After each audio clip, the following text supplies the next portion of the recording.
To be in the business of creating things is to be in the business of making decisions. They are inextricably linked. To engineer, design, or craft anything is to be making a series of decisions, often brutally difficult, soul-crushing, and even project-destroying decisions. So in this video, I wanted to talk about the nature of decision-making in the context of game development and design, as well as sharing some tricks and tips that I've learned to maneuver through some of these hard decisions with an increased likelihood of making the right choice. So let's get into it. As game developers and designers, we often find ourselves at these crossroad junctions where we have to make an important decision in order to proceed. Decisions that can have huge implications on other systems, the player experience, and ultimately whether a game or project is even successful. And the further along our project is, the more it matures, the more difficult these decisions seem to be to make. Even a positive, well-intentioned decision can have a negative impact on another system. And I'm not just talking about like coding concepts of like loose coupling and separation of concerns, which are applicable, but I'm talking about more just design in general, where, making one change to your player, changing how they jump, or the gravity of the world can have a massive effect on everything else. And it's why those early phases of starting a new project are so much fun. We can mess around in that sandpit, just have fun and not have to worry about breaking something or how one thing will impact another thing. It's just kind of pure bliss, essentially. And I think it's why a lot of developers often get caught up in that prototype phase, jumping from one prototype to another prototype and not fully committing to a full production experience. They stick around for the good times, but the moment the relationship starts to get complicated, they go off and jump on game ideas Tinder, if you will, and swipe left or right or something. And these decisions we have to make can be classified as both micro or macro. That is to say, they can be small, details-oriented decisions or large, broad, big picture decisions.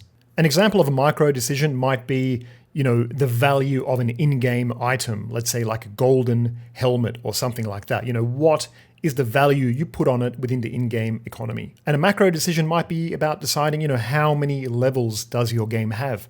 How long will it ultimately be?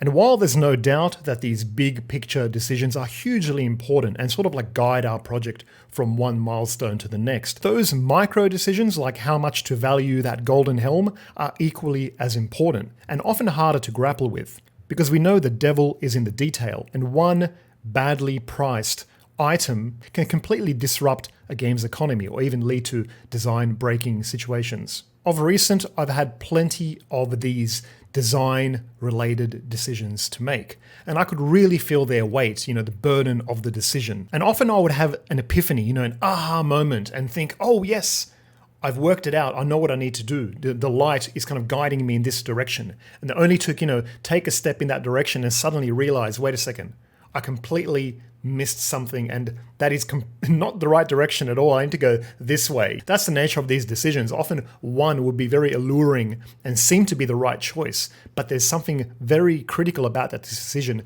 that we've missed.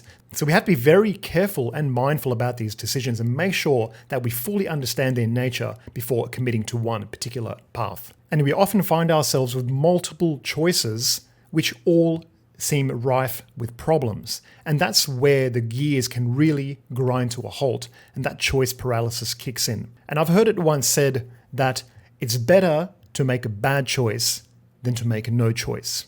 And I kind of like that saying because, at least in the context of creation and game design, making a bad choice is not the end of the world. You can learn from that bad mistake, step back, reassess, and then make a different choice. And I think that's the important thing. You don't want to get stuck just kind of ruminating on which way to go. Oh, I don't know which way to go, and then make no choice. And then time passes by and you're kind of screwed. You want the journey to keep going. And even making a bad mistake is still part of the journey. You're still moving forward. Even though you make a mistake and have to step back, it's still part of the moving forward process ultimately.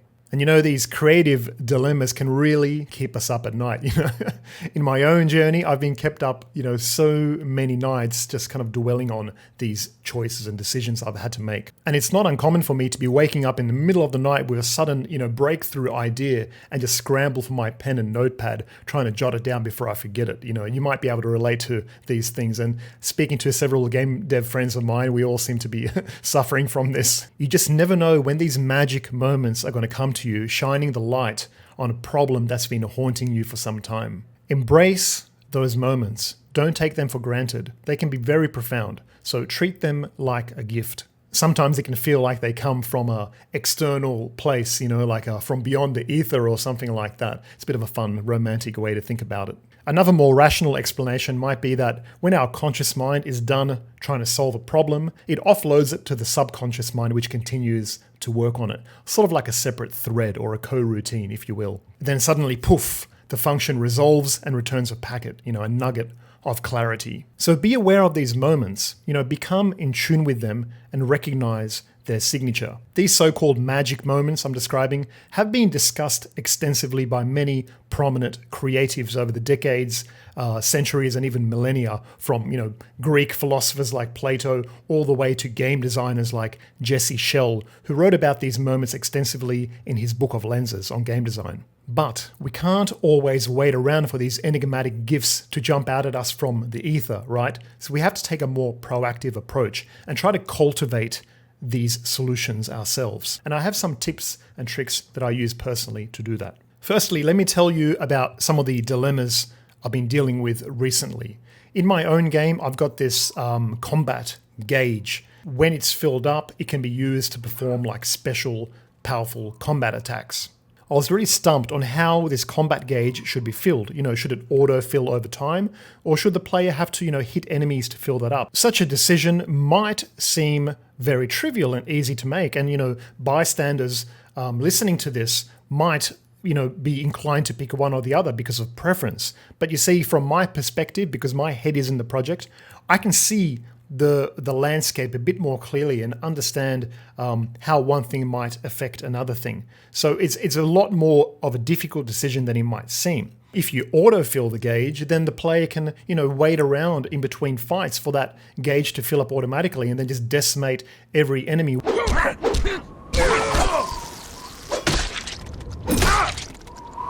But if the gauge is only filled by hitting enemies, the fight might be over before the player gets to even use those special attacks that are kind of like the hook to the game. So it's a bit of a dilemma, you see. And while it's true that we do have a unique perspective from the creator's seat, we also often have these self-imposed blinders on, which make it hard to see outside the box. So it's actually very useful to often get other people's opinion that aren't related to the project, just to kind of help us think outside that box.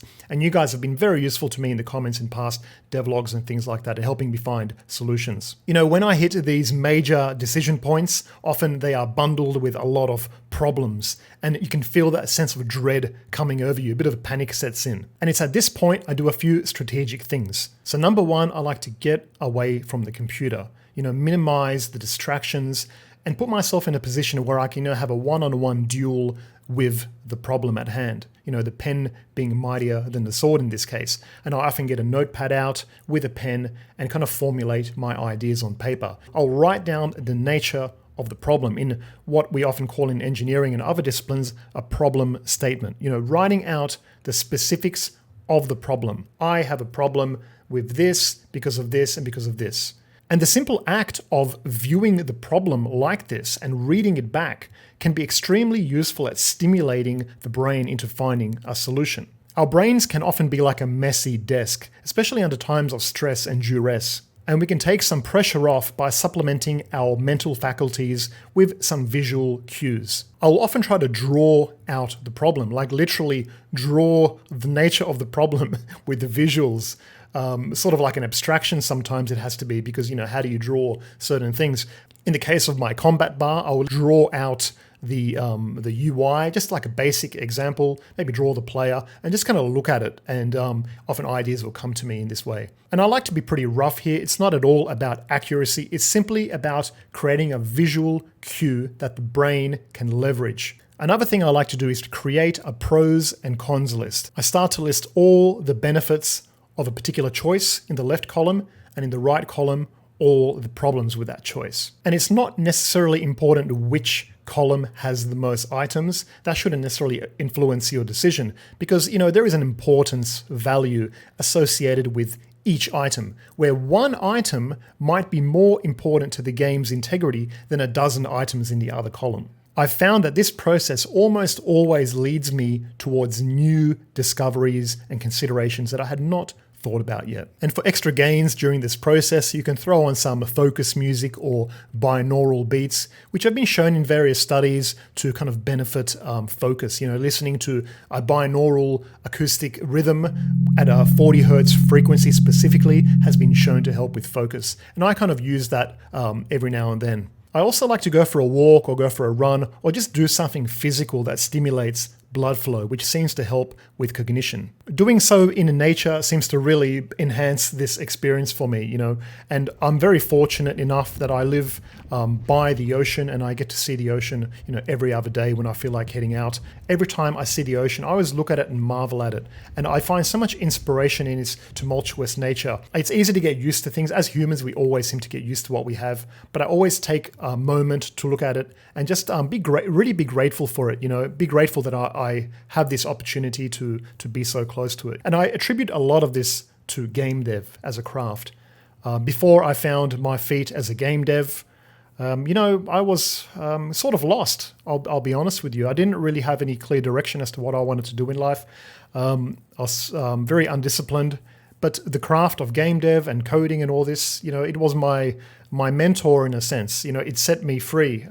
So I owe a lot to this craft, and I'll never forget that. On another note, I'm also in the process of putting together sort of like a game dev, game design newsletter that I'll be sending out through email. Just sort of like tips and tricks that I've picked up over the years, bits of advice, just kind of in between videos, just something shorter that I can kind of just send out to you guys. So if you want to be part of that, I'll put a link down below in the description, but just go to the lostrelicgames.com main page, and there should be an input field which has like sign up to GameDev newsletter. So if you put your email in that, I'll be, starting to send out these emails. Should be fun and interesting. I'm thinking to, incorporate the community somehow, maybe sharing some of the community's work in progress as well. So I think it should be a bit of fun.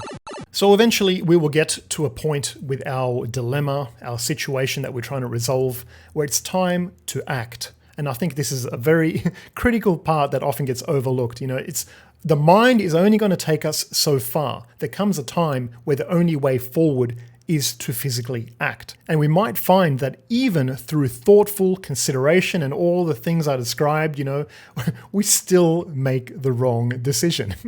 Often we don't know until the rubber meets the road, until the steel hits the grindstone. We don't know how it's going to work out, because we can plan and predict and do all this stuff, but often, we just don't know until we actually act on it. So, acting on it is probably the most powerful tool we have, but, at the cost of potentially making the wrong choice and losing time. That's probably the main thing, the main cost here. But with that initial preparation, I truly believe that we have a better chance at finding a more favorable outcome more often. We're still going to make mistakes though, so it is what it is. And there's times where all choices are suitable. They're all correct. Funnily enough, I think it's those moments that can be often the hardest, because it's so hard to discern between which is correct. Like this one looks right, this one looks right.